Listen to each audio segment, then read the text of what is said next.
En esta mañana vamos al libro de Efesios capítulo 1 y vamos a continuar estudiando la palabra de Dios en este maravilloso libro de las Escrituras que el Señor nos dejó para que conozcamos su voluntad. Libro a los Efesios capítulo 1.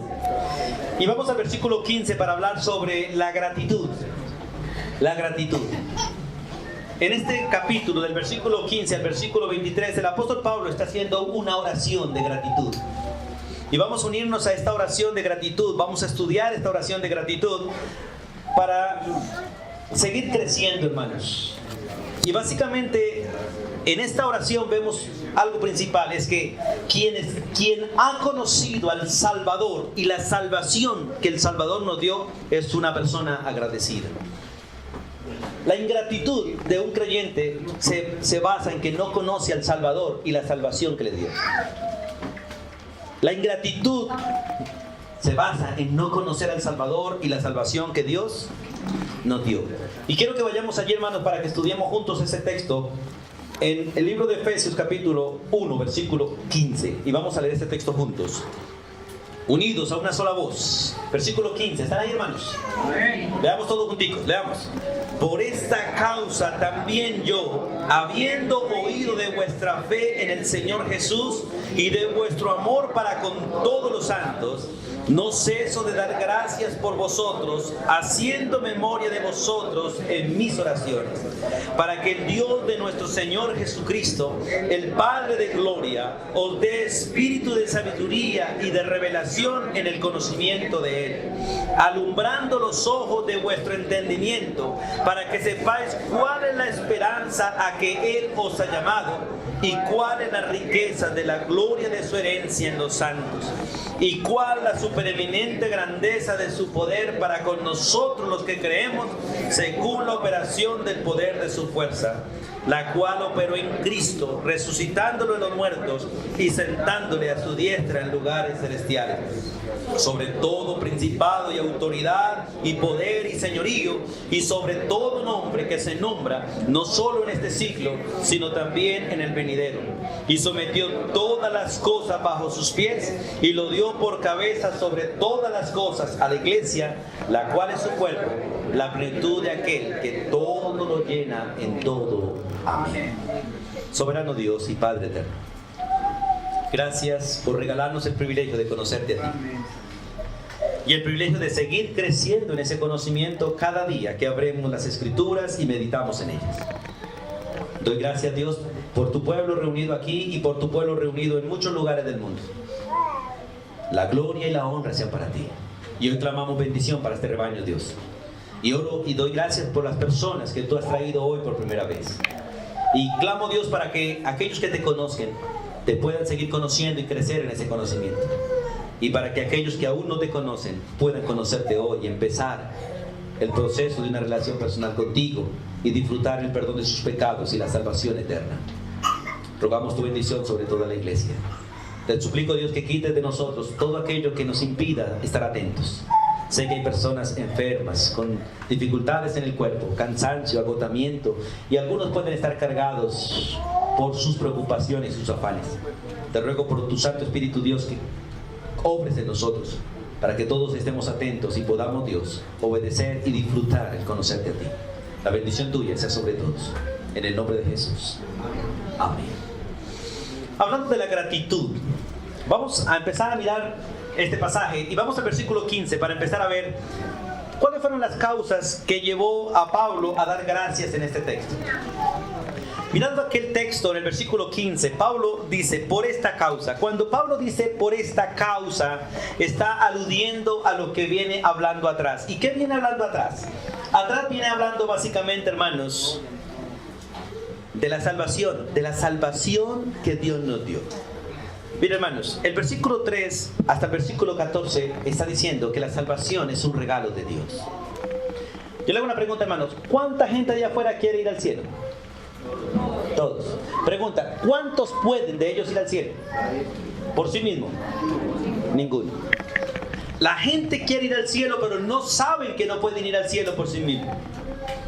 La mayoría de la gente se les enseñó que para ir al cielo, pueden ir al cielo siendo buena gente. Pero ellos saben que son malos, que son pecadores. El solo hecho de ser pecador le impide ir al cielo por sí mismo. A otros se les enseñó que para ir al cielo pueden hacer buenas obras. Pero Dios dice que ninguna obra es buena delante de Él y que todas nuestras obras son como trapos de inmundicia. También se les enseñó que para ir al cielo pueden ser miembros de una religión.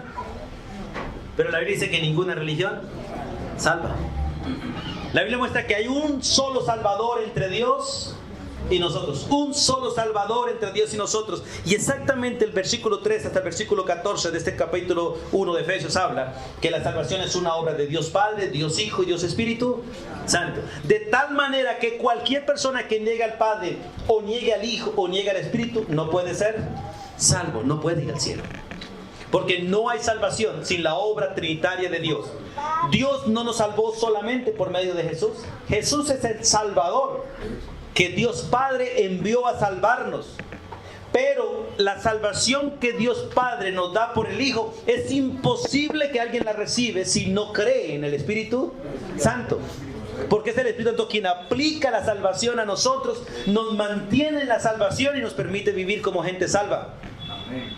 Y el que ha creído en el Padre, en el Hijo y en el Espíritu Santo debe ser miembro del cuerpo, y por ser miembro del cuerpo debe estarse congregando con el cuerpo, porque no puede ser salvo sin el cuerpo tampoco. Porque la salvación Dios nos la dio al hacernos miembros del cuerpo de Cristo Jesús. Por eso es importante entender este principio de salvación. Por eso Pablo dice, por esta razón, por cuanto la salvación es obra de Dios Padre, Dios Hijo y Dios Espíritu Santo, y por cuanto el hombre ahora puede ser salvo por la fe en el Dios Trino, dice, por esta causa también yo doy gracias a Dios. Y no sé, hermano, cuántos de ustedes puedan darle gracias a Dios porque son salvos. Y deben dar gracias a Dios porque son salvos sin el esfuerzo suyo. Todo con el esfuerzo de Dios. Pregunta, ¿cuántos de ustedes se han acercado alguna vez a su mamá y le han dicho, mamá, gracias porque la vida mía humanamente te la debo a ti? ¿Cuántos lo han hecho? Porque si no, no han entendido que no pudieron vivir si no hubiesen tenido a su mamá. ¿O sí hubiese podido vivir? No. Dios hizo el plan que sin mamá no hay hijo, sin mamá no hay vida.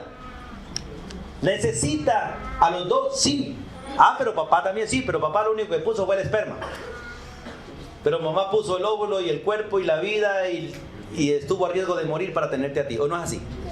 No es que la mamá valga más por eso, sino que tiene una posición de honor en el hogar por eso. Por eso. Por eso es maravilloso entender este principio. Y lo mismo, sin la obra de Dios no habría salvación para ninguno de nosotros. Por lo tanto, el pueblo de Dios debe estar agradecido porque Dios Padre, Hijo y Espíritu Santo se unieron para salvarnos. Usted y yo debemos entender que lo que realmente nosotros merecemos es el infierno. Y si algún día usted se atreve a decirle, Señor, ¿por qué a mí? ¿Por qué me pasa esto? Recuerde que Dios le puede responder, hijo, ¿quieres ir al infierno? Porque lo que realmente el ser humano merece es morir, no vivir. Si Dios le dio arroz, no merece arroz, merece no comer nada. Pero Dios le dio arroz nomás. Y aparte de eso nos coloca la carne, el huevo y muy tantas cosas. Usted y yo no merecemos estar aquí, es regalo de Dios. Usted no merece tener un padre, ni una madre, ni un hijo, ni una casa, ni un carro, nada. Lo único que merecemos es la muerte y el juicio eterno. Todo lo que tenemos es regalo de Dios. Pregunta, ¿hay mucho por qué dar gracias? ¿Hay algo por qué quejarnos? No. Hay una sola razón por la que Dios permitiría que usted llore, se queje y se lamente. Una sola. Por tus propios pecados. No más. Por tus propios pecados. No por los pecados del vecino, de la esposa, del esposo. No, por los tuyos. Sería la única razón por la que Dios permite que un ser humano se lamente. Porque todo lo demás es regalo de Dios. Si usted está enfermo, dele gracias a Dios porque no está muerto. Si usted le falta un pie, dele gracias a Dios porque tiene un pie, porque no debería tener ninguno. Y así sucesivamente. Por eso Pablo en este caso no está dando gracias por nada de lo que nosotros tenemos, sino específicamente por la salvación que Dios nos regaló en Cristo Jesús. Por eso Pablo dice, por esta causa yo también, habiendo oído, porque es maravilloso el oír. Miren, la cosa maravillosa es cuando uno oye que los hermanos están andando en la verdad, que los hermanos están obedeciendo, que las esposas, los hijos y los padres, todos están obedeciendo. Dice Pablo, por esta causa, yo habiendo oído ¿de qué? De vuestra fe en el Señor Jesús y de vuestro amor por todos los santos. La segunda razón por la que Él da gracias es por la fe en el Señor Jesús. Y esto es supremamente importante. La fe en el Señor Jesús es algo tan especial y algo que usted tiene que tener muy claro. Hay una sola fe verdadera y todas las demás son falsas. Hay una sola fe verdadera y todas las demás son falsas. ¿Qué es fe? La Biblia dice, es pues la fe, la certeza de lo que se espera, la convicción de lo que no se ve. La fe en sí es algo invisible realmente. Algo invisible que se hace visible en el actuar de la gente. La fe es personal con Dios. Es invisible, pero algo que se ve reflejado y expresado específicamente cuando uno enfrenta dificultades. La verdadera fe no se ve realmente cuando uno anda en las buenas, sino cuando anda en las malas. Es allí donde realmente se refleja la verdadera fe.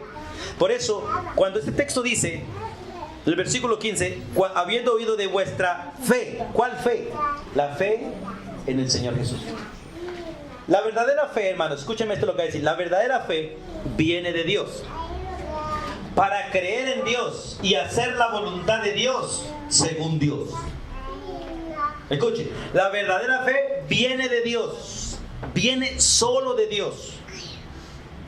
Para hacer la voluntad de Dios según Dios, no según nosotros. Por eso, para saber si usted cree en Dios, tiene que saber qué es lo que Dios quiere que usted crea. Si usted dice conocer a Dios, debe haberle conocido a Él. Y para conocer a Dios, ¿a quién debe haber conocido? A Cristo. Porque nadie puede conocer al que no ve sin haber visto al que se dejó ver. San Juan capítulo 1, vamos un momentico allí. En San Juan capítulo 1, la Biblia dice muy claro que a Dios Padre nadie le ha visto. Creo que tampoco nadie le va a ver. Pero el que ve a Jesús, ve al Padre. Capítulo 1 de San Juan, el Evangelio de Juan 1:18 dice, a Dios nadie le vio jamás. El unigénito Hijo que está en el seno del Padre, Él le ha dado a conocer. Entonces la pregunta, ¿puedo conocer a Dios? Sí, pero para conocer a Dios necesito conocer a Cristo. Y para conocer a Cristo tengo que recibirlo y creer en Él según lo que Él nos reveló en las Escrituras. Es necesario entender esto, hermanos, porque la fe de muchos de nosotros es falsa y mentirosa. Porque la mayoría de nosotros creemos en el Dios que nosotros nos inventamos, en el Dios que nos enseñó la religión. Y la mayoría de nosotros creemos que Dios va a hacer lo que nosotros le pedimos que Él va a hacer, porque no conocemos lo que Él dice que va a hacer. Por eso es necesario que entendamos, la verdadera fe es la que viene de Jesús y se pone en la persona de Jesús. Romanos capítulo 3, versículo 26. Vamos allí un momentico. Romanos 3, por favor. Romanos 3, 26. La escritura es clara en este texto al decir estas palabras. Romanos 3, 26. Escuchen lo que dice la Biblia. Bueno, voy a leer del versículo 24 para poder mirar el versículo 26 en el contexto. Siendo justificado gratuitamente por su gracia. ¿Cuánto le cuesta al ser humano la salvación? Nada. ¿Cuánto le costó a Dios? La vida de su Hijo. Mediante la redención que es en Cristo Jesús, a quien Dios puso como el precio preciso por medio de la fe en su sangre, para manifestar su justicia a causa de haber pasado por alto en su paciencia los pecados pasados. Escuche, con la mira de manifestar en este tiempo hoy su justicia, a fin de que Él sea el justo y el que justifica ¿a quién? Al que es de la fe de Jesús. ¿Qué es ser de la fe de Jesús? Ser de la fe de Jesús es creer en Él según Él. no según la religión, ni según nosotros. Yo quiero hacer una pregunta. ¿Cree usted en Jesús según Jesús? ¿Es para usted la verdad según la verdad de Jesús? Porque si no, su fe no es correcta. No es correcta. La fe verdadera es aquella que viene de Jesús para confiar en Jesús y hacer la voluntad de Jesús, porque Jesús quiere que seamos como Él es. Y para que yo sea como Él, tengo que creer lo que Él cree, hacer lo que Él hace, vivir como Él vivió, pensar como Él piensa, actuar como Él actúa, reaccionar como Él reacciona, y así podré decir que tengo la fe de Jesús. Por eso Pablo, cuando escucha estas palabras o cuando habla estas palabras, dice: por esta causa también yo, habiendo oído de vuestra fe en el Señor Jesús. O sea, ellos creían en el Jesús correcto, de la manera correcta, para poder hacer lo correcto e imitar a Jesús. Muchos hermanos me han preguntado: pastor, pero ¿por qué yo no soy capaz de cambiar? Y la respuesta es la misma: porque tu fe posiblemente no es la correcta. No has conocido al Jesús verdadero, ni has conocido lo que realmente debes hacer. Por eso no puedes actuar como Jesús. Pablo daba gracias a Dios por esa fe. Ellos tenían la fe. En todo lo que narra en el capítulo 1, versículo 3 al 14, los efesios lo habían creído. Creían que el Padre los bendijo con toda bendición. Que el Padre los escogió antes de la fundación del mundo. Que el Padre los amó con amor eterno. Que el Padre los adoptó como hijos suyos. Y que todo eso lo hizo por medio de Jesús, quien los perdonó, los redimió, les dio herencia, les dio sabiduría y les dio el Espíritu Santo como sello y garantía de que eran hijos de Dios. Eso lo creían y esa era la fe correcta que ellos tenían. Por lo tanto, ahora Pablo da gracias a Dios por ellos. Por eso es maravilloso, hermanos, entender este principio de la gratitud, en este caso, del apóstol Pablo.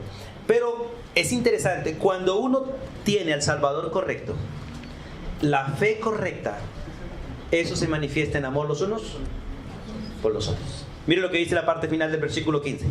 Por esta causa también yo, habiendo oído de vuestra fe en el Señor Jesús y de vuestro amor para con todos los santos. El que no tiene la fe correcta, ve al hermano trabajar y le dice: Dios te bendiga en su trabajo. Pero el que tiene la fe correcta, ve al hermano trabajar y se acerca y dice: hermano, ¿en qué le puedo ayudar en su trabajo? ¿Se ve la diferencia? El que ve al hermano, el que tiene la fe correcta, ve a su hermano en cualquier asunto y se acerca para participar de él porque es su hermano, porque lo ama. Entre nosotros, muchos de ustedes aman de palabras no más, pero no de hecho.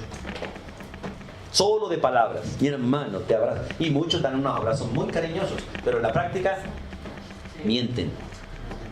Son mentirosos. Porque cuando se trate de ayudar al hermano, no están ahí. Cuando se trata de bendecir al hermano, no están ahí.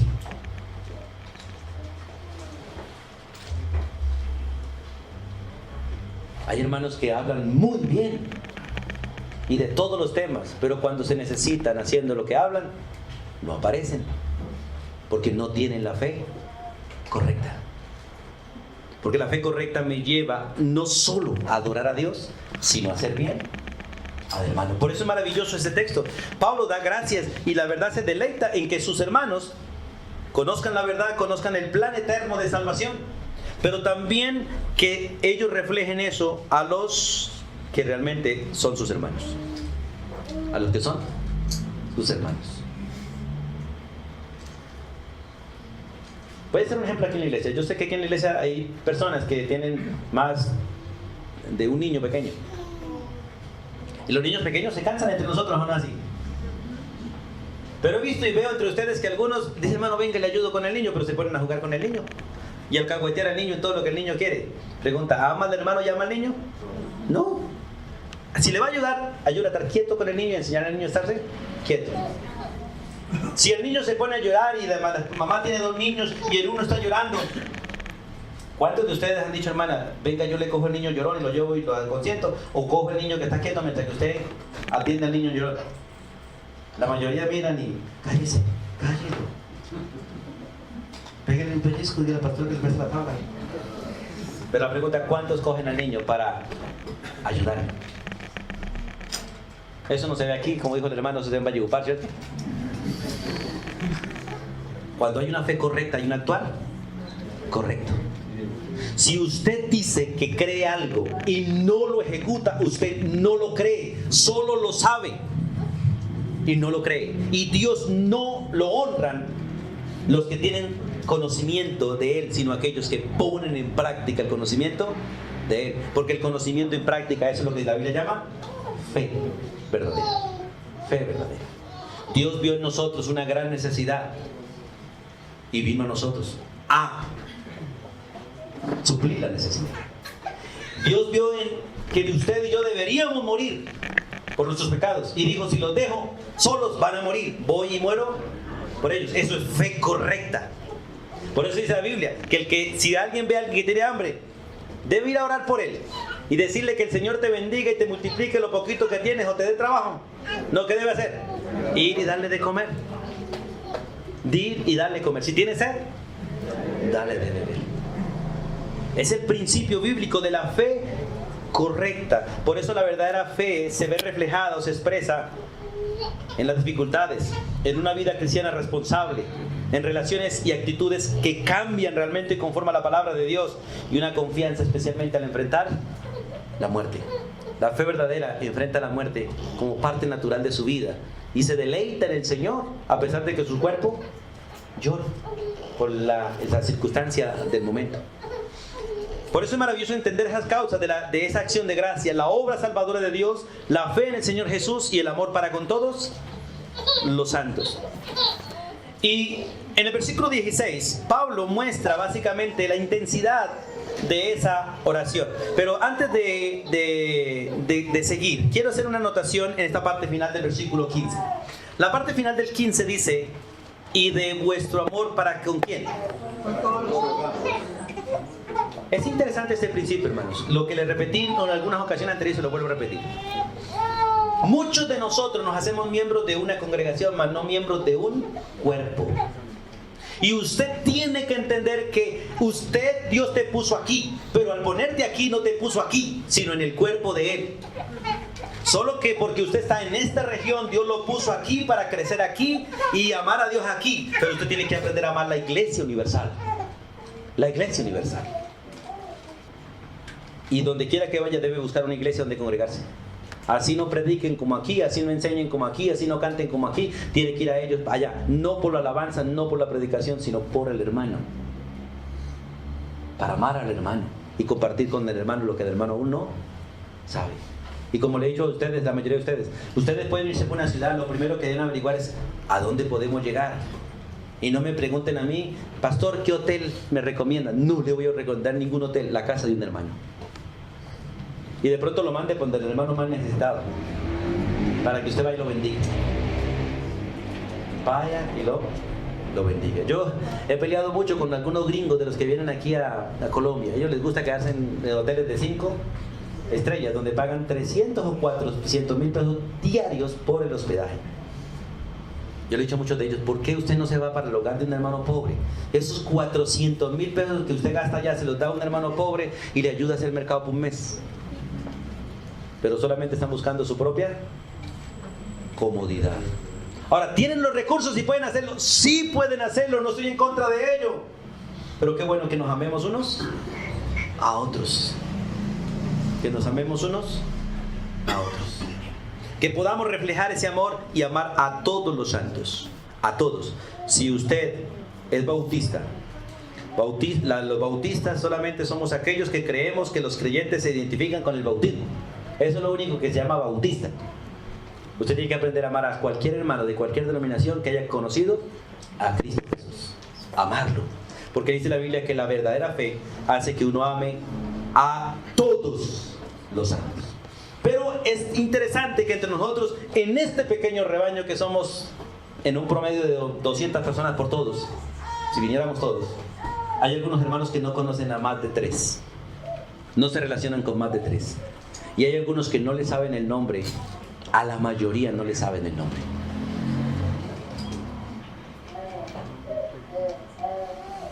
Pero Pablo, mire el siguiente versículo, dice, porque esto significa amor verdadero. Amor verdadero. 16. No ceso de dar gracias por vosotros. ¿Cómo? Haciendo memoria de vosotros en mis oraciones. Y algunos oran así, hermanos, voy a poner aquí el ejemplo aquí de la pareja que está acá. Algunos oran así, dicen, hermano, yo no sé cómo se llama el hermano que se sienta al frente, sé que es bigotudito y tiene 2 niños. Y ese hermano que vende pulpas, oro por ese hermano. No sé cómo se llama, pero yo sé que tú sabes, Señor. Eso no pasa aquí, ¿cierto? Eso no pasa. Porque, Señor, pongo en tus manos la vida de Jason, la vida de su esposa Lady. Clamo por ellos y suplico por ellos, mira por ellos. Eso es lo que está haciendo el apóstol Pablo, orando por los efesios por nombre propio. Por nombre propio. Porque es parte de una verdadera fe. Tener una verdadera fe es hacer las cosas de la manera correcta. Y la manera correcta en el amor por los hermanos es llamarlo por el nombre propio, antecediendo este calificativo que es para todos. Hermano Jason, hermana Lady, tus hijos. Por eso es maravilloso, hermano, que entendamos este principio, porque Pablo muestra en esa parte la persistencia realmente en la oración. Y hay varias cosas en esa oración. Primero dice, no ceso, ¿cierto? No paro, no he terminado y nunca termina. Y la verdad, hermano, yo tengo un problema serio para acordarme los nombres de ustedes. A veces yo miro a algún hermano y aunque sepa el nombre, se me va. Y quedo así con el dedo puesto. Y al rato me toca ir al directorio a ver cómo es que se llama el hermano. Sí, aquí está. Qué cabeza la mía. Pero eso no es excusa. Eso no es excusa. Y a veces me toca aprenderme el nombre de ustedes relacionándolos con muchas cosas. Con muchas cosas. Para poderme acordar los nombres. Dice, pero no ceso de dar gracias a Dios, no ceso de dar gracias por vosotros, porque el verdadero, escuchen, hermano, el verdadero objetivo de una fe correcta no son las cosas de la persona, sino la persona. Pablo no dice, yo doy gracias a Dios porque ustedes viven bien, tienen su buen templo, tienen sus casas, tienen sus carritos y no les falta nada. No, dice, doy gracias a Dios por vosotros. Y es uno de los problemas que tenemos del inconformismo nuestro, que no damos gracias por las personas, sino por lo que las personas nos proveen a nosotros.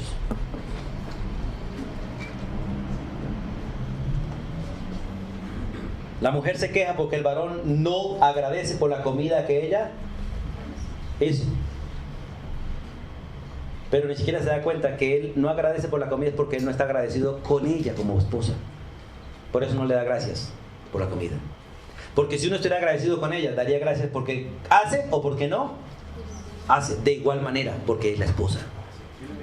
Y Pablo enseña esto porque un principio bíblico que usted y yo va a aprender, y usted y yo debemos aprender, es que debemos darle gracias a Dios porque sí y porque no. ¿Recuerdan las palabras del apóstol no? Las palabras de Job a su propia mujer. Mujer, ¿le agradeceremos a Dios por las buenas y no por las malas? De ninguna manera. Vamos a darle gracias a Dios porque nos dio y porque nos quitó. Vamos a parafrasear. Vamos a arrodillarnos y vamos a decirle, Señor, gracias por los 10 hijos que nos dio. Y vamos a darle gracias porque Dios nos quitó los 10 hijos. Alabado sea su nombre. Nos dio miles de animales y nos los quitó. Gracias a Dios porque nos los diste y gracias porque nos los quitaste. Yo te doy gracias a Dios a ti si me das o no me das. No te doy gracias por lo que me das, sino porque tú eres mi Dios. Son los principios bíblicos para tener un corazón agradecido. Es no poner los ojos en las cosas, sino poner los ojos en las personas. En las personas. Yo le pregunto a ustedes, hermanos, vamos a dar gracias a Dios por el hermano Giovanni. ¿Por qué darían gracias a ustedes a Dios por el hermano Giovanni? ¿Por qué? ¿Por qué? Pone orden. ¿Qué más?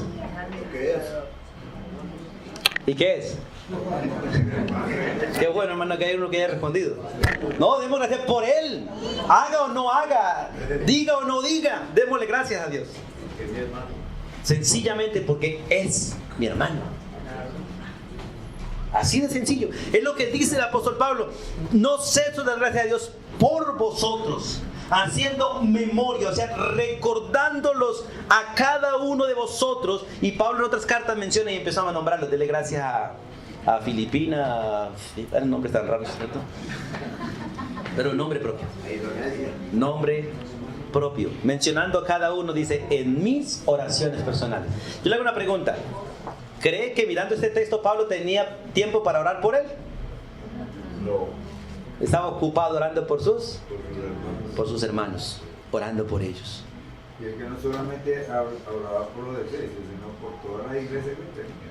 En otra carta dice, la carga que pesa sobre mí al pensar en las iglesias. Y es un privilegio, hermanos, es un privilegio realmente cuando uno piensa no en la congregación, sino en el cuerpo. Es un privilegio, hermanos. Es un gozo, hermanos. No en uno, sino en todo el cuerpo. Y la verdad, hermanos, uno no conoce toda la familia que tiene, pero son millones de millones los hermanos suyos regados en el mundo completo. Y tristemente uno ve que muchos van a cualquier parte y lo que menos piensan es en los hermanos. Menos piensan en los hermanos. Pero qué bonito es encontrarse con un hermano, con alguien que se identifique como hermano. O no es bonito cuando usted llega a cualquier lugar. Qué bueno. Y lo triste es que uno le pregunta, oiga, ¿y usted de qué iglesia es? Ah, eso es como religiosa. Hermanos, si ha conocido a Jesús, es mi hermano sin importar dónde se congregue. Y en el diálogo uno puede saber qué sabe, qué no sabe, y le puede ayudar a mejorar y a crecer personalmente. Pablo dice muy claro, no ceso de gracia por vosotros, haciendo memoria de vosotros en mis oraciones. Ahora, vamos al versículo 17, porque en esa manera de recordarles ellos, ahí está el versículo 1, páselo ahí porque ya estoy en el otro lado. Recordando los efesios, orando por los efesios, pero es interesante, él oraba al Padre por ellos. En el versículo 17 dice, para que el Dios de nuestro Señor Jesucristo. Mira, hermanos, bíblicamente, aunque Dios es trino, Padre, Hijo y Espíritu Santo, las oraciones en la verdadera fe, ¿a quién deben estar dirigidas? Solo al Padre. En la verdadera fe, a pesar de que Jesucristo es Dios y el Espíritu es Dios, ellos dos se pusieron bajo la autoridad del Padre en la administración con nosotros para que todas las oraciones fueran dirigidas a uno solo. ¿A quién? Al Padre. Porque el Padre recibe las oraciones por medio del Hijo y las ejecuta por medio del Hijo a través del Espíritu. O sea, Dios no viola ese canal de bendición. No lo viola. No lo viola. Por ejemplo, yo llego a la casa de la empresa del hermano Jason y voy allí para que el hermano me regale una pulpa, porque es que voy a comprar y nunca me la cobra. Entonces le digo, hermana, llego ahí y le digo, hermana Lady, ¿me regala una pulpa? ¿Es lo correcto? No. Yo voy a decirle, hermana Lady, ¿le puedes decir a su esposo que me regale una pulpa? ¿Qué debería decir ella? Ah, no, pasó, tranquilo, llévese, no le preocupe. ¿O debería preguntar al esposo? Preguntarle al esposo. Debe preguntarle a ella. Amor, ¿le regalo una pulpa al pastor? Porque ella debe someterse a él. Y él puede hacer las cosas a través de ella. Pero ella no puede decidir por él. En el orden de Dios, Cristo se puso bajo la autoridad. Por eso cuando ustedes lo ven hablando al Padre y pidiendo permiso al Padre, es porque ese orden está establecido. El Hijo no es mayor que el Padre, ni el Padre es mayor que el Hijo, entre ellos mismos, ni el Espíritu. Son uno. Pero en el orden administrativo, el uno se puso bajo autoridad del otro y se respeta en el proceso. Por eso la verdadera fe clama solo al Padre, como el mismo Padre nos enseñó: Padre nuestro que estáis en el cielo, santificado. Así debe orar uno, a nadie más, a nadie más. Como Cristo nos enseñó y bajo la dirección del Espíritu Santo, en obediencia a las Escrituras. En obediencia a las Escrituras. Lamentablemente entre nosotros hay mucha gente que no cree que las cosas son como la Biblia lo dice. Porque a ellos no les sucede como la Biblia lo dice. Porque ellos no viven conforme a la palabra de Dios. Por eso es maravilloso entender ese principio. Cuando uno va a orar, debe recordar lo que la Biblia dice, si tiene la verdadera fe correcta. El objeto de la oración, vamos allí porque es algo les dije alguna vez, y esto debe ser maravilloso. ¿A quién le daba gracias Pablo? ¿A los efesios o a Dios? ¿A quién debe darle gracias a uno? A Dios. ¿Cierto? Yo le había dicho en esa parte, si yo estoy agradecido con mi esposa, no debo dirigirme a ella y decirle, ay, amorcito, gracias, ese almuerzo que le quedó fue excelente. ¿Y cuando le queda mal?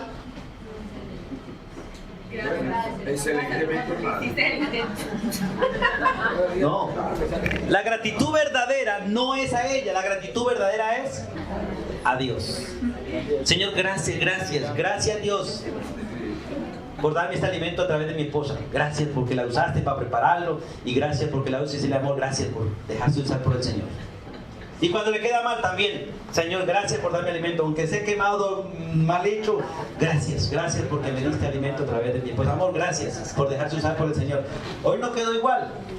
Y como que metiste la mano, ¿no? Amorcito, hoy metió usted la mano, como que no dejaste que el Señor hiciera el almuerzo completico. Pero gracias, de todos modos, Dios, por mi esposa. Porque uno lamentablemente tiende a darle gracias a la esposa, no por lo que ella es, sino por lo que ella hace, según mi gusto. Porque si uno lo hiciera por lo que ella hace, le daría gracias por lo que haga, bueno o malo, pero es siempre según el gusto de uno. Y Pablo da gracias a Dios, por eso dice, para que el Dios de nuestro Señor Jesucristo, el Padre de gloria, ese. Es interesante que es el mismo del versículo 3. Vamos al versículo 3 del capítulo 1. Dice, bendito ¿quién? El Padre de ¿quién? De nuestro Señor Jesucristo. Bendito sea el Padre de nuestro Señor Jesucristo, el que nos bendijo con toda bendición espiritual. Y esas bendiciones vinieron a través de ¿quién? Del Hijo, a nosotros. Por eso, hermanos, la gratitud va siempre al Padre por lo que el Padre es, para que el Dios de nuestro Señor Jesucristo, el Padre de gloria, el que está en gloria eterna, el Padre que nadie ha visto y nadie posiblemente va a ver en esa gloria maravillosa, pero el Padre que dio a su Hijo para que le veamos a Él por los siglos de los siglos. Es maravilloso entender esa parte. El Dios nuestro, el mismo que Jesucristo les enseñó a adorar, el mismo que Jesús adoró y el mismo que Jesús vino a revelar. Recuerde lo que dice Jesús: nadie ve al Padre sino por mí. Porque Él dice, el que quiera ver al Padre, véame a mí, y el que me ve a mí, ve al Padre. Así de sencillo. O sea, nadie puede ver al Padre si no ve a Jesús. Y nadie puede ir al Padre si no conoce a Jesús. Por eso la familia que está hoy, personas que nos acompañan por primera vez, tienes que entender que no puedes ir al cielo, no puedes ir a Dios si no conoces a Jesús. Porque el único camino al cielo es Cristo Jesús. El único que puede llevar al cielo a alguien es el mismo que vino del cielo. A mí muchas veces cuando estoy predicando la palabra dicen, bueno, ¿y quién ha venido de por allá para contarnos? Uno solito y con eso es suficiente. El que estaba allá vino aquí, para que los que estemos aquí podamos ir allá. Ningún hombre ha podido hacerse Dios, ni tomar la forma de Dios, pero Dios sí pudo tomar la forma de hombre. Así que el hombre nunca podrá ser Dios, pero Dios se hizo hombre para que un hombre lo represente a los dioses, los represente a los dos. Y Él es Dios y hombre al mismo tiempo. Así que hay un Dios que se hizo hombre y hay un hombre que es Dios. Es el único Salvador, nadie más. Porque para ser Salvador se necesita ser Dios y ser hombre al mismo tiempo. Y el único que es así es Jesucristo. El Padre de gloria, el Dios majestuoso, el Dios grande. Más adelante vamos a encontrar una pequeña reseña de ese Dios majestuoso, el Todopoderoso, el que gobierna y reina por los siglos de los siglos. Seguimos mirando entonces en esa parte. El propósito de la oración. Vamos a hablar del propósito de la oración porque hay unas peticiones en esa oración. Versículo 17. para que el Dios de nuestro Señor Jesucristo, el Padre de gloria, ¿qué? Os dé. Dos cosas: espíritu de sabiduría y espíritu de revelación. Es interesante esas dos cosas que Dios quiso darnos: espíritu de sabiduría y espíritu de revelación, que es el mismo espíritu. No es que haya dos, es el mismo, y se llama el Espíritu Santo, que Él básicamente es el que da sabiduría y el que da la revelación. La sabiduría es la capacidad de entender las cosas de Dios y nos da la capacidad para hacer las cosas de Dios. Por ejemplo, ¿cuántos de los que estamos aquí sabemos que tenemos que estar con nuestra esposa, con nuestro cónyuge hasta que la muerte nos separe? ¿Cuántos? Bien. La pregunta es, ¿cuántos saben cómo vivir con esa esposa hasta que la muerte nos separe? Eso viene de Dios. Él da el conocimiento y da la sabiduría. ¿Qué es sabiduría? Conocimiento práctico. Nadie tiene sabiduría si no aplica lo que sabe. El que sabe no es sabio, solo sabe. Sabio es aquel que puede poner en práctica lo que sabe, pero para la gloria de Dios, porque lo contrario es necio. Muchos de nosotros sabemos mucho de Dios para mirar a los demás y chuzarse a los demás, pero no para ponerlos en práctica. Ese es un necio y de hecho es mentiroso, dice la Biblia. Es necio y es mentiroso y engañador también dice. Porque aparte de ser necio, mentiroso, es engañador. Porque dice la Biblia que dice que sabe algo, pero no obedece, es mentiroso y está engañado. Y si está engañado es engañador. Entonces el Espíritu de Sabiduría es el mismo Espíritu Santo que nos da la capacidad de entender las cosas de Dios y nos da la gracia de obrar según la palabra de Dios. La sabiduría de Dios es la capacidad de pensar, de tomar decisiones, de actuar de acuerdo con los propósitos de Dios. Y por eso la Biblia dice que Dios no nos dio el espíritu del mundo, sino el espíritu que proviene de Dios, para que sepamos lo que Dios nos ha concedido, pero también para que lo hagamos. Ser sabio es conocer y vivir en el programa y el poder de Dios. Eso significa ser sabio. El que toma decisiones de hacer lo que quiere es necio. El que toma decisiones de obedecer es sabio. El cristiano sabio es el que va a la Biblia, lee la Biblia, entiende la Biblia y decide hacer lo que la Biblia dice sin importar quién se enoje, sin importar lo que digan los demás. Él lo hace porque es palabra de Dios. Lamentablemente la mayoría de nosotros, como Proverbios, somos sabios en nuestra propia opinión. Creemos que lo mejor es lo que yo sé hacer y de la manera que yo sé hacerla. Y no es así, hermano, no es así. No es así, hermano, es a la manera de Dios. Muchos de ustedes están actuando de manera necia porque están haciendo lo que creen que es correcto, mas no lo que Dios manda. Algunos varones están dejando que sus esposas actúen y vivan como ellas quieren, mas no como Dios manda. Y algunos padres están dejando que sus hijos hagan y decidan lo que deben hacer, mas no lo que Dios manda. Y eso es necedad. Por eso Pablo está pidiendo este espíritu de sabiduría, para que realmente aprendamos a hacer las cosas como deben ser. Y el otro es espíritu de revelación. El espíritu de revelación es la obra del Espíritu por el cual Él nos capacita para entender lo que está escrito, tal como está escrito, y compartirlo a otros tal como está escrito. Hay hermanos en la iglesia, cuando hablo de iglesia hablo en general, no solamente ustedes, que dicen, sí, yo sé lo que dice la Biblia, pero es que a mí no me funciona eso, a mí me funciona así.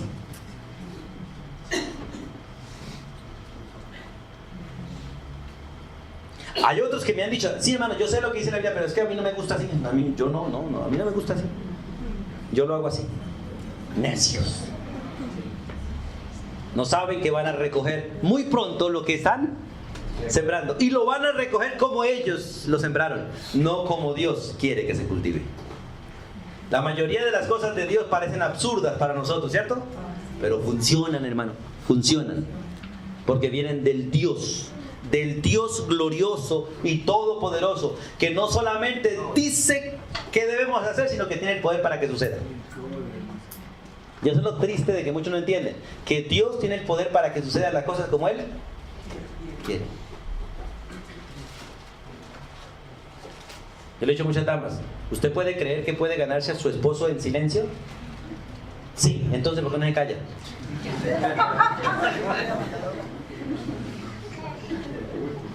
Pastor, yo me callo. Sí, pero con esa cara de limón no es el silencio de Dios. Es en silencio, pero con respeto amoroso. Con el mismo juguito, con el mismo sancochito, con la misma disposición, pero en silencio. Pero es que él es bruto y no cambia. Pues gente bruta como esa, Dios pretendió y quiere cambiarla con mujeres silenciosas como usted. Haga lo que funciona. ¿O no funciona? Sí, funciona. El mundo dice no, Dios dice sí. Usted decide a quién creerle. La revelación de Dios es perfecta. Y Dios quiere que lo entendamos. A medida que la revelación se incorpora en usted, usted aprende a entender la revelación y a obedecerla. Por eso dice la Biblia que la palabra de Dios debe morar en abundancia. Entre más abunde la palabra de Dios en usted, más conoce a Dios. Y Dios más real se hace en usted. Entre más ande el niño con papá, ¿qué pasa? Más se parece al papá. Más nos cobra. Señor. Y más nos cobra. ¿Y más nos cobra? ¿En qué sentido? Que más nos exige. Ah, claro que sí. Claro, porque más lo conoce a uno. Lo que le exigió el hijo. Sí. Pero es interesante, el niño que anda con papá aprende a hablar con papá, a actuar con papá, a enviarse con papá, se pone la camisa con papá, se mueve con papá, todo lo hace con papá. Y la pregunta es, ¿por qué la mayoría de nosotros no nos parecemos a papá Dios? Porque no andamos con Él. Porque no estamos conociéndolo a Él como debemos conocerlo. Vamos adelante de Él y decirle, papá, muévase, apúrese. Porque vamos más a prisa que Él. No pasa con los pelados así. Ellos pretenden que uno corra con ellos, camine con ellos y que se le no, hijo. Aquí el que manda no es usted. Camina conmigo al paso mío. Sencillo. Cuando querramos correr yo le aviso. ¿Cierto? Nos toca salir corriendo al rato y decirle, corre que vamos a correr. Para que nos alcance o no nos deje tirados más bien. ¿Cómo corrió el hijo? Así es, hermano. Pero no es como nosotros queremos, es como Dios quiere. Ahora, dice la Biblia que nos dé espíritu de sabiduría, espíritu de revelación. ¿Pero para qué? Porque muchos tienen sabiduría y revelación, pero no saben para qué es. No saben para qué es. Y es interesante, ¿en qué exactamente Dios pide espíritu de sabiduría y espíritu de revelación? ¿En qué? Dice el versículo, en el conocimiento de Él. Vuelvo a lo anterior. ¿Dios qué quiere? ¿Que conozcamos las cosas de Él o a Él? A Él. A Él. Y es el problema serio de nosotros, que no lo conocemos a Él. Y sí podemos conocerle a Él, sí podemos, hermano, sí podemos por las Escrituras. Por ejemplo, vamos a hablar de algo que es de Dios. La oración. La oración es de Dios, viene de Dios y nos la dio a nosotros, ¿cierto? ¿Cuántos de nosotros hemos aprendido a orar sin conocer al Dios que escucha y al Dios que responde?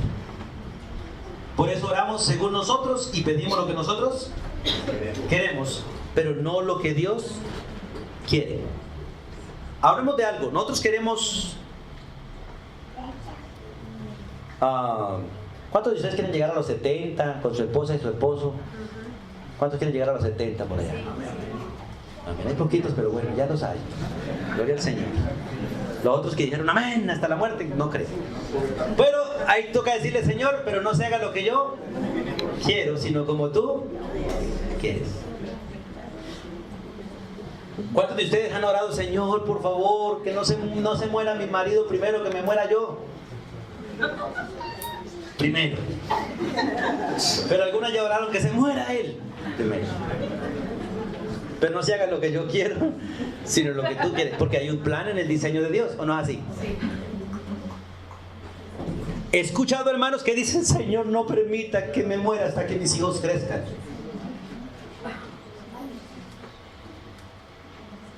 Pero no le dicen, Señor, hágase tú, voluntad. Pregunta, ¿Dios lo necesita realmente a usted para criar los hijos que Dios le dio? No. Pero es que entre el orgullo y la soberbia suya, usted quiere ver a sus hijos haciendo lo que usted le da la gana, mas no la voluntad de Dios. Hay que aprender a orar, pero más que orar hay que aprender a conocerlo a Él.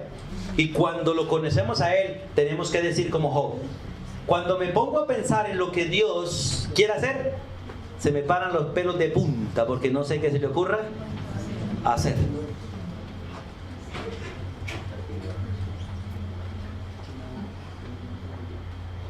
No sabemos lo que Dios tenga planeado en su plan perfecto para nosotros. Larga vida al rey o muerte. No sabemos qué haya decidido Dios. Por eso es necesario pedir sabiduría y en el conocimiento de Él. Porque Dios tiene toda la soberanía para cumplir o dejar de que se cumpla según su voluntad. Él tiene el poder para hacerlo. Las iglesias no enseñan esto y nos han enseñado a reclamarle a Dios, a exigirle a Dios, mas no a someternos a Dios, porque ignoramos las Escrituras. Vamos al versículo 17 y 18 entonces. La parte final de 17 dice: espíritu de sabiduría y de revelación en el conocimiento de Él. Realmente necesitamos sabiduría para entenderlo a Él. Si Dios dice que tenemos que tener sabiduría para vivir con una dama, ¿cuánta sabiduría tenemos que tener para conocer a Dios? ¿Cuánto conocimiento tenemos que tener para poder entender la revelación que Dios nos ha dado? Ahora el versículo 18 muestra ese proceso de revelación. A ver, pase hijo, por favor. Hay una orientación en la oración y en la revelación, en el conocimiento, pero hay un proceso divino en la revelación. Primero, no hay revelación si no hay luz. No hay revelación si no hay luz. ¿Cuántos de ustedes se han parado en un texto? El sentido para hacer mirar el texto y le han dicho: Señor, ilumina ese texto, por favor. Ilumínalo para poder ver lo que tú quieres que yo vea. Ilumina mi mente para que mi mente vea lo que tú quieres que yo vea. La mayoría no oramos así. La mayoría vamos al texto para que el texto diga lo que yo quiero que diga. ¿O no es así? Y la mayoría de pastores van allá a mirar el texto para que el texto diga lo que ellos quieren decirle a la iglesia, mas no para ver lo que Dios quiere que nosotros veamos. Por eso el versículo 18 dice: ¿cómo Dios quiere esa revelación? ¿Cómo quiere ese proceso para con nosotros? Dice: alumbrando primero ¿qué? Los ojos de vuestro entendimiento. Hermano, pregunta: ¿necesita verdaderamente usted los ojos para comprender la revelación de Dios? Porque hay muchas hermanitas y hermanitos que pasan cierta edad, pasan la edad mía, que dicen: ay, pastor, ya no puedo leer, ya no puedo. Y en eso justifican su mal comportamiento. Miren, lo que necesitan ustedes no son los ojos físicos, lo que necesitan son los ojos de la mente. Porque la palabra de Dios entra por el oír. Y el oír, no con cualquier clase de oír, sino el oír con fe. La palabra de Dios. Muchos de nosotros oímos la palabra de Dios sin la fe. Yo sé que aquí en la iglesia hay gente que escucha sin fe, porque escucha con prejuicio. Hay gente que dice: este tema no me gusta, este tema no lo creo, este tema no es para mí. ¿No han visto a nadie en la iglesia así que hable así? En Valledupar. Bueno. Y algunos dicen: ay, hermano, qué lujo ese sermón. Lástima que no vino mi marido. No escucharon ellos no escucharon. O no vino mi mujer, o no vino mi hijo, no vino mi papá. Ellos no escucharon. No escucharon. Ellos estaban pensando en los demás, pero no en ellos. Por eso dice la Biblia en Hebreos que no les sirvió la palabra, porque no iba acompañada de fe en los que la oyeron. Hermanos, los sermones que Dios nos da aquí a través mío, a través de otro pastor, no es para fulano de tal, es para mí.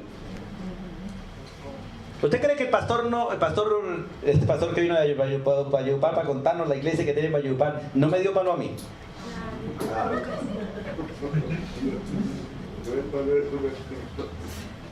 Y todavía me dijo que lo invitara otra vez. Y hay que invitarlo. No, él no viene, él viene solo, no me preocupe. Pero es maravilloso, hermano, y me alegra por cada uno de los que predican.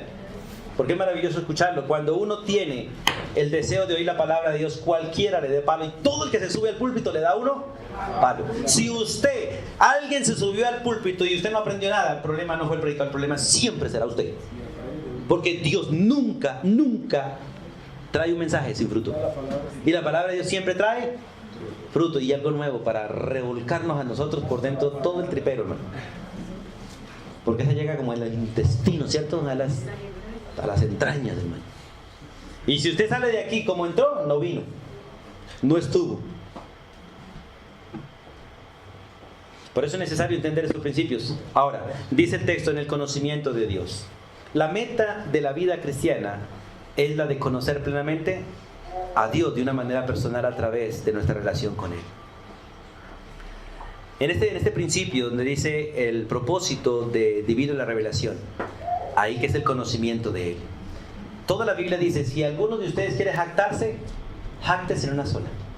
En una sola cosa Dios permite que nos quejemos. En una sola cosa. Y en una sola cosa permite que nos jactemos. Escuche eso. Hay una sola cosa en la que Dios permite que usted y yo nos jactemos. Una sola, en conocerlo a Él. Así es, hermano. Y en una sola cosa permite que nos quejemos. En nuestros pecados. No más. De ahí no tenemos más permiso para eso. El resto es pecado, hermanos. Otros parecen una culeca de pollo. Por todos nos quejamos. Que porque sí, porque no. Porque sí, porque no.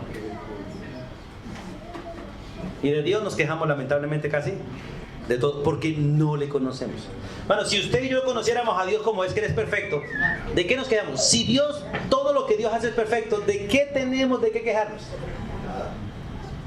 Y entonces, como no le conocemos como perfecto, nos quejamos de Él porque pensamos que Él es como nosotros. Y lo triste es que hay algunos en la iglesia que creen que son mejores que Dios. Y casi que se atreven a decirle, Señor, yo no estoy de acuerdo con lo que usted dice, yo lo haría así. O nunca lo ha hecho, o nunca lo ha dicho usted, a ver. O nunca lo ha pensado. Cuando usted piensa que lo que Dios hizo es incorrecto y dice, esto funcionaría, sería mejor así, yo como que lo hago así. ¿Qué le está diciendo a Dios? Que usted es mejor que Él. Y si usted no lo ha dicho, está muerto. Porque todos hemos juzgado a Dios alguna vez diciéndole que no estamos de acuerdo con lo que Él, y le hemos dado nuestra opinión. ¿O no es así? Le hemos dado nuestra opinión. Porque no le conocemos. Él alumbra los ojos de nuestro entendimiento para que le conozcamos. En Colosenses, vamos a Colosenses un momentico. Un poquito más adelante está Filipenses, después está Colosenses. Capítulo 2. Voy a leer desde el 1. Dice, porque quiero que sepáis, dice el apóstol Pablo, cuán grande lucha sostengo por vosotros. Y lo que estaba mencionando, hermano, no solo por ustedes, sino por todos los que están en la Odisea, ¿cierto? O sea, todo ese departamento. Y por todos los que nunca han visto mi rostro. ¿Alguna vez ha orado por los hermanos que usted no conoce? ¿Alguna vez han orado por los hermanos que no han llegado a los pies de Cristo? ¿Y alguna vez han dado gracias por los que ya se murieron? Son nuestros hermanos. Señor, gracias por los que ya murieron, que descansan, que envidia. Gracias por los que viven, que están en las luchas que yo tengo. Y gracias por aquellos que vendrán, porque te conocerán a ti como yo te conozco. ¿Nunca han hecho una oración así? Si la iglesia es universal. ¿Dios tiene hijos muertos? No. Y si no tiene hijos muertos, entonces ¿por cuánto hay que estar dando gracias? Ah, Dios no es Dios no es Dios de muertos. Le conocemos muy poco. Muy poco. Pero dice, versículo 2, para que sean consolados sus corazones, hablando de todos los hermanos, unidos en amor hasta alcanzar todas, ¿qué? Escuchen, toda la riqueza de pleno entendimiento, a fin de conocer el misterio de Dios, el Padre, y de Cristo, en quien están escondidos todos los tesoros de la sabiduría y del conocimiento. Entonces algunos buscan el Harvard mejor, para ser inteligentes, en lugar de buscar a Dios. Pero si buscaran a Dios, lo llevaría a Harvard, para que conozcan las minucias del conocimiento humano. pero lo llevaría a la Biblia para conocer la plenitud del conocimiento de Dios. ¿Cuántos de los que han creído en Cristo tienen la mente de Cristo? Entonces, ¿cuántos pueden conocer la voluntad de Dios en Cristo? Todos. ¿Y qué conocemos? Nada por hacer lo que nos da la gana. Tenemos que aprender, hermanos, a buscar la obra de Dios y el conocimiento de Dios. Proverbios 9:10. Subrayen este versículo de Proverbios 9:10, que es un texto maravilloso de las cosas que realmente valen la pena. Y ustedes lo saben de memoria, creo, y algunos ya lo han repasado. Dice: el temor de Jehová es el principio. O sea que para uno empezar a ser sabio, lo primero que tiene que hacer es aborrecer las cosas que Dios aborrece. Por eso la mayoría de nosotros somos necios. El temor de Jehová es solo el principio de la sabiduría. Quien quiere empezar a ser sabio, empieza a aborrecer su propio pecado y empieza a aborrecer las cosas mal hechas. Y el conocimiento del Santísimo es la inteligencia. Por eso, entre otros, hay muy pocos inteligentes, porque muy pocos conocemos a Dios. Y qué bueno, hermano, es crecer en estas dos cosas: la sabiduría y la inteligencia de Dios. Aquellos que no tienen la mente iluminada por Dios, lo único que pueden conocer son las cosas del mundo. Escuchen. Aquellos que no tienen la mente iluminada por Dios, lo único que pueden conocer son las cosas de este mundo. Y aquellos que no andan según la voluntad de Dios, andan según la voluntad del mundo. No hay más decisiones. Si usted no es un alumno de la Escritura, si usted no se dedica todos los días a estudiar algo de la Biblia, a meditar en ella, usted va a vivir conforme al mundo. Sencillamente conforme al mundo. Y su sabiduría será terrenal, animal y diabólica. Pero el que es guiado por Dios puede ver el objetivo al cual Dios le guía. Por eso el versículo 18 dice: alumbrando los ojos de vuestro entendimiento, para que sepáis ¿qué?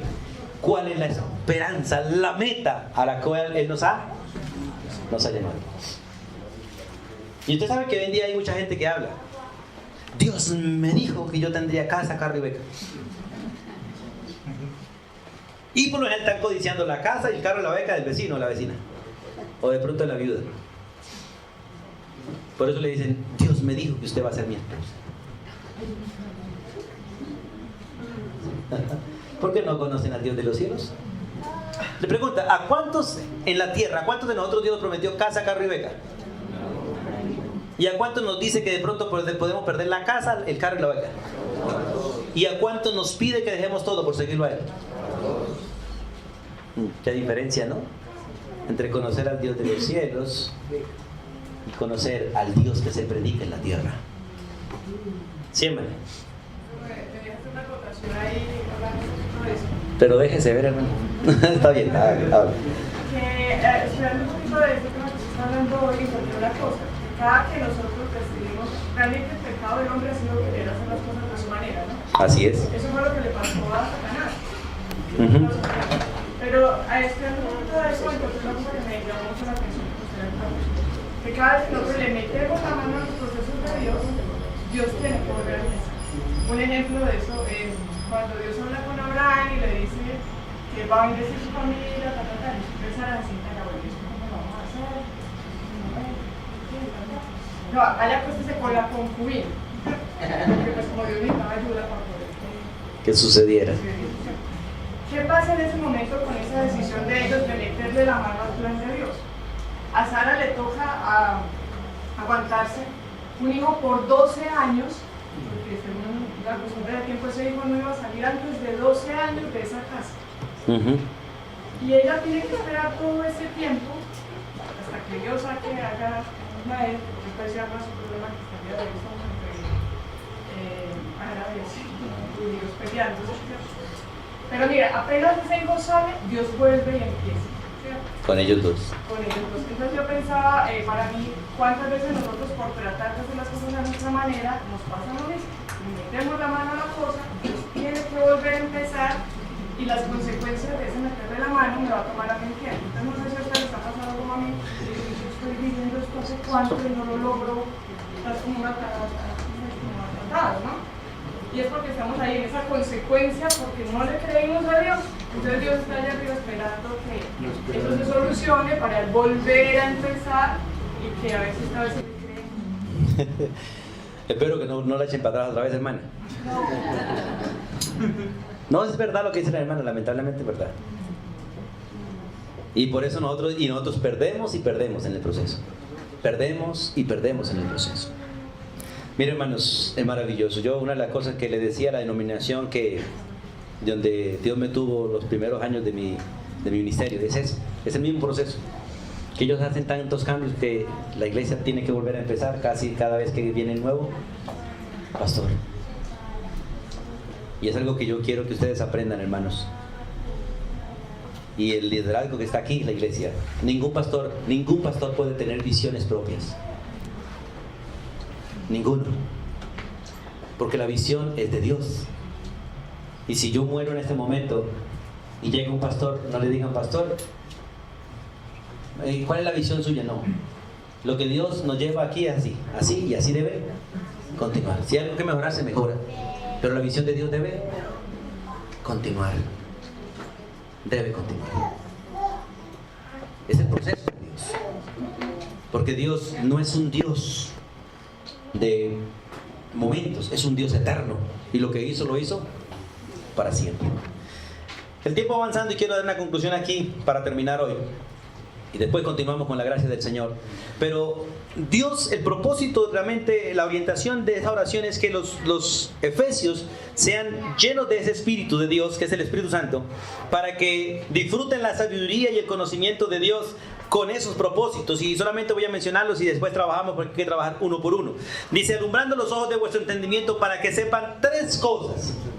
Es decir, traen el conocimiento en estas tres cosas. Y ninguna tiene que ver con las cosas de la tierra. De la tierra. Son, primero, el conocimiento de la esperanza que Él nos ha llamado, que es eterna y no está aquí, está allá, pero se disfruta desde acá. El conocimiento de la riqueza de la gloria de su herencia, que ya la vimos, ¿cierto? Ya vimos el tema de la herencia, que no tiene nada que ver con las cosas de esta tierra. No tiene que ver con pisar y reclamar. No, Señor. Tiene que ver solo con creer lo que Dios nos ha dado en Cristo Jesús. Y tercero, la superviviente grandeza de su poder que actúa en los que creen nomás. Que tiene que ver con el Espíritu Santo. Y quiero, hermanos, que si ustedes quieren, investiguen un poquito antes del domingo sobre este tema, esos versículos 18 hasta el versículo 23, porque los tres tienen que ver todo ese propósito cumplido en Cristo Jesús.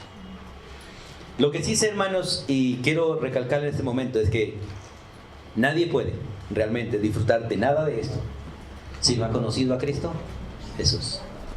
Nadie puede disfrutar a Dios si no tiene el Espíritu de Dios. Y nadie puede recibir el Espíritu de Dios si no ha creído en el unigénito Hijo de Dios, que es Cristo Jesús. Por eso, si usted quiere realmente disfrutar una relación con Dios como creyente, y si no ha conocido a Cristo, creer en Él, necesita primeramente reconocer y arrepentirnos de nuestros pecados. Estos días estaba hablando con una hermana que me decía, pastor, no sé qué debo hacer, he intentado todo para cambiar y no soy capaz. Y no sé qué hacer con mi marido. ¿Qué hago? Yo le dije sencillamente, deje de andar en la carne. Porque tanto usted como su marido lo único que viven es en la carne. Y quiere solamente que el uno complazca al otro. Y así no funcionan las cosas. Así no funcionan las cosas.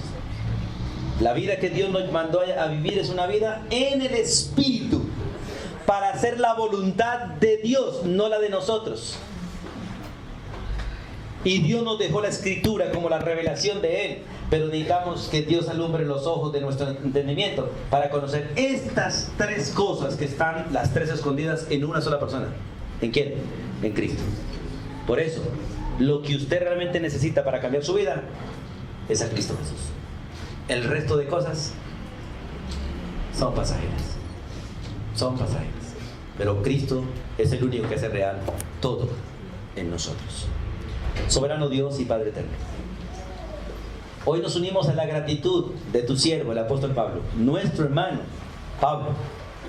Y gracias porque tú lo usaste para que la iglesia primitiva entendiese esta revelación y lo sigues usando hoy con nosotros.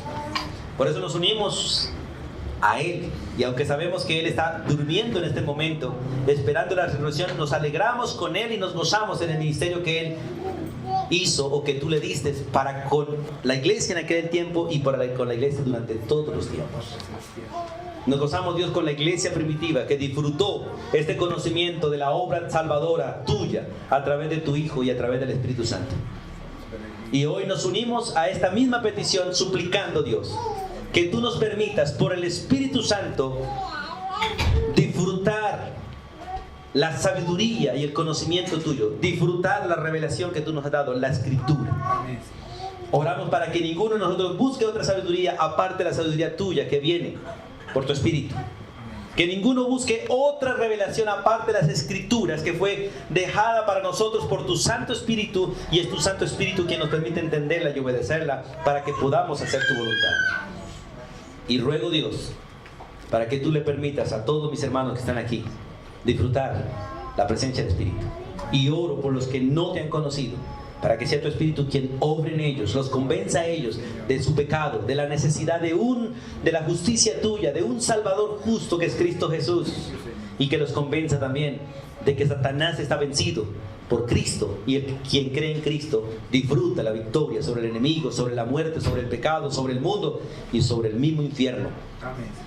Rogamos tu bendición y tu gracia para vivir en obediencia a tu palabra. Y gracias por estar con nosotros todos los días de nuestra vida. En el nombre de Jesucristo. Amén. Y amén. Y que la sangre tuya de derramar en la cruz es suficiente para limpiarnos de toda maldad. Y que tú te levantaste entre los muertos para darnos vida para siempre al lado tuyo. Por favor, dales fe y la gracia de mantenerse firmes. Y oro, Dios, para que todos nosotros podamos mantenernos firmes todos los días. Y gracias por regalarnos este primer día de la semana para estar delante de ti, recargar fuerzas para trabajar esta semana y vivir esta semana. Y oro, Dios, para que tú bendigas a tu pueblo y lo que hemos aprendido hoy sirva para vivir toda la semana, pero que cada uno busque cada día de ti para que pueda crecer más y disfrutar el vivir delante de ti como es digno de ti. La bendición tuya, la bendición de Dios Padre, Dios Hijo, Dios Espíritu Santo sea sobre todos. En el nombre de Jesús. Amén. Y amén.